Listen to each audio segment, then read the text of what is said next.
Bonjour Richard Verly, Bonjour. Vous êtes correspondant à Paris du quotidien suisse Le Temps. Alors, ce besoin de réforme en profondeur dans le système de santé français, est-ce qu'il a sauté aux yeux de tout le monde, renforcé par cette crise sanitaire du Covid? Je crois que c'est incontestable. Vous savez, il y a cette formule qu'on a beaucoup entendue, notamment de la part du gouvernement, le système de santé a tenu bon. Moi, je crois surtout que c'est les soignants qui ont tenu bon. Et c'est les soignants qui ont fait que cette crise du Covid a pu ou est en train peut-être d'être surmontée. La réalité, c'est que dans beaucoup de cas, le système de santé a quand même présenté ses défaillances. Des défaillances administratives, ça a été très compliqué. Les décisions parfois ont été longues à venir. Les agences régionales de santé sont mises en cause. Bref, les réformes qu'avait fait Agnès Buzyn, ministre de la Santé, qui par ailleurs avait quitté ses fonctions, vous vous souvenez, pour aller se présenter au premier tour aux élections municipales à Paris, c'était en février. Tout ça donne l'impression que ce plan santé de 2019, donc de l'année dernière, était mal calculé, mal fagoté, qu'il n'était pas approprié.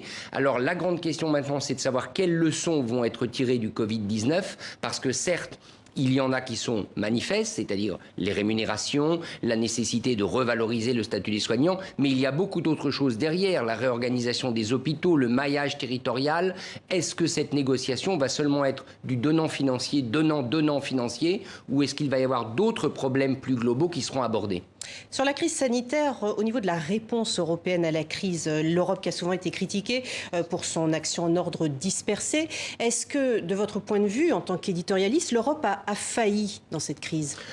Je ne crois pas. Je pense que l'Europe a été prise au dépourvu, mais elle n'a pas été plus que les États membres. Ce qui s'est passé, c'est que naturellement, chaque État où la situation sanitaire par ailleurs était différente a été immédiatement tenté de fermer ses frontières et d'apporter des solutions nationales à ce qui était un problème national. L'Europe s'est quand même assez vite ressaisie au niveau de ses propositions. La difficulté, c'est que sur le plan sanitaire, d'abord très souvent, les États membres étaient engagés dans un certain nombre d'actes, y compris la commande de masques. Ils n'avaient plus besoin de l'Union européenne.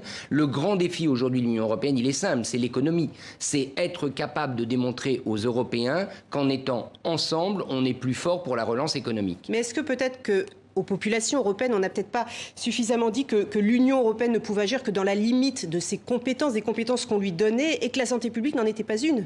Je crois qu'on l'a beaucoup dit et je pense que c'est faux.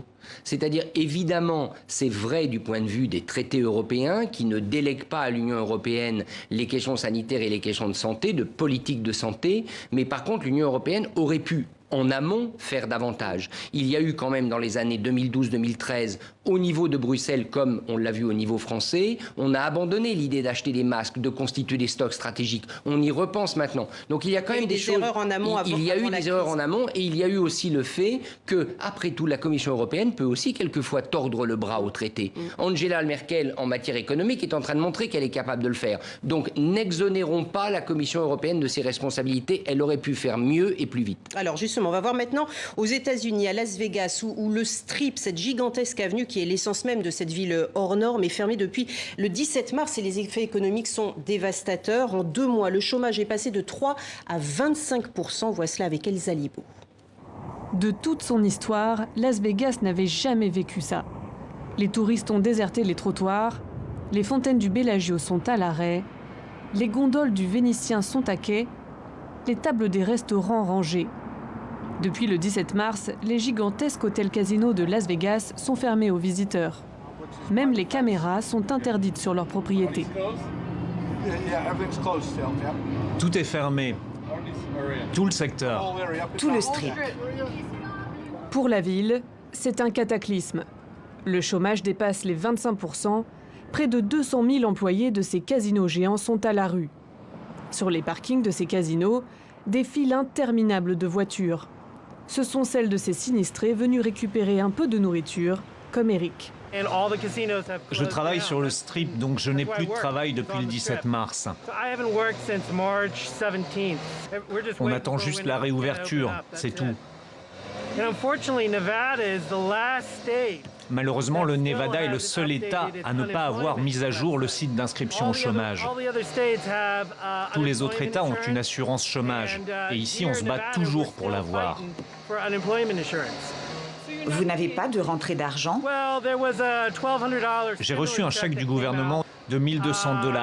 Et maintenant, je suis obligé de vendre mes affaires sur eBay.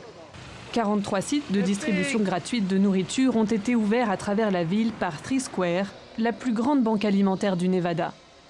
Tristan Hightower est en charge de la distribution ici. Elle voit maintenant débarquer des familles entières qui repartent avec de quoi se nourrir pendant une bonne semaine. Avant le Covid-19, on voyait entre 300 et 350 familles par mois. Maintenant, nous voyons entre 200 et 250 voitures par jour. Donc nous servons 5 à 6 fois plus de personnes qu'avant. Depuis le 9 mai, le gouverneur du Nevada a autorisé une réouverture progressive des commerces.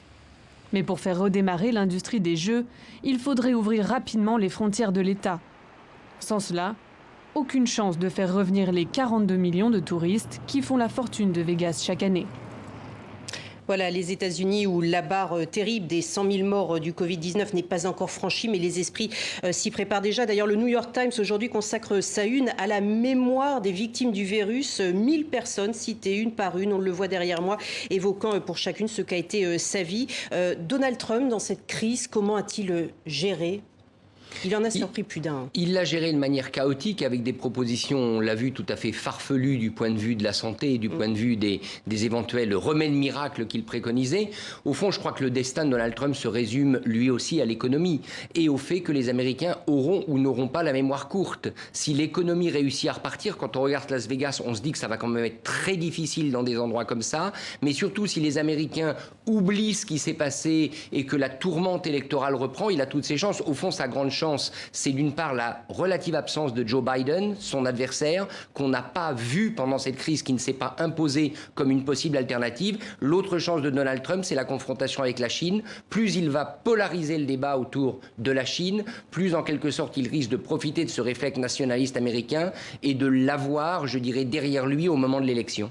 La Chine qui dit quand même craindre une nouvelle guerre froide avec les États-Unis aujourd'hui. Alors, de ce point de vue, elle alimente en quelque sorte le scénario de Trump. Oui. On voit bien qu'entre le président Xi Jinping en Chine et Donald Trump, il y a un intérêt convergent. C'est celui d'une confrontation qui les met tous les deux en scène comme les grands leaders rivaux. Alors, par contre, est-ce que Donald Trump peut remporter ce bras de fer ? Il ne le pourra que si l'économie américaine retrouve sa santé, parce que sinon, ce sera terriblement difficile pour lui. Et pour le coup, les Américains s'en souviendront parce qu'il s'est fait élire sur une seule promesse, c'est de restaurer l'économie nationale américaine. On verra ça en novembre. Merci beaucoup Richard Verly d'avoir été avec nous pour ce décryptage de l'actualité d'un point de vue suisse. Merci beaucoup.